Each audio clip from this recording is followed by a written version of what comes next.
Hey guys, how's it going? Josh here, and today we're going to talk about Carol Danvers' binary form. Now this is something that a lot of people have been sharing online. They've been screen capping it and making jokes she's going Super Saiyan, but it's actually a really cool feature of the character and probably will be a key feature when she joins the battle against Thanos in Avengers 4. A brief kind of history and overview of the binary form is very straightforward.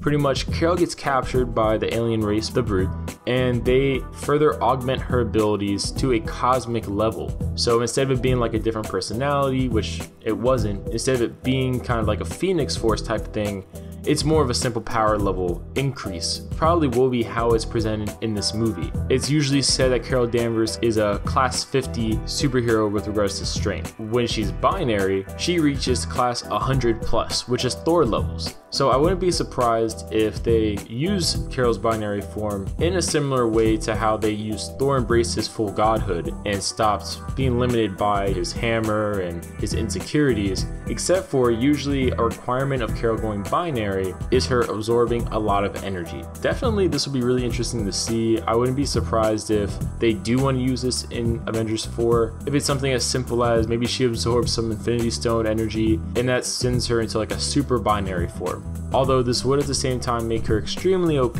so I'm curious on how they're going to handle the limits of the binary form. Another thing Carol has when she goes binary is being able to live in space without the need to breathe. Obviously her powers are all augmented, such as her energy projection, but it's really just kind of cool to see that they're actually doing this in the movie. We all knew we would get the binary form with Carol. At this point it's kind of something you have to have, but I'll just be really curious to see how they present it. You know, is this a part of her powers she has initially, or do the Kree do further experimentation on Carol once she gets her powers and it just seemingly unlocks it?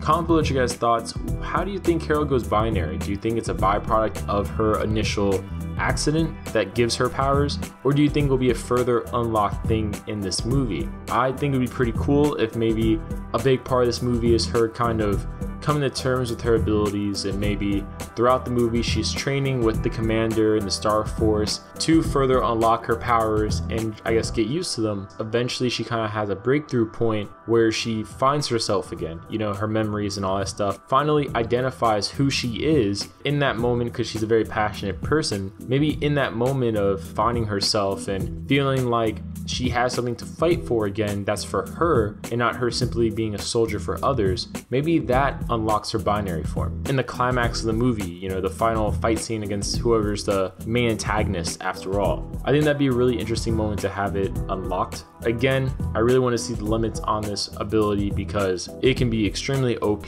especially if she's going to be the most powerful superhero we've seen yet.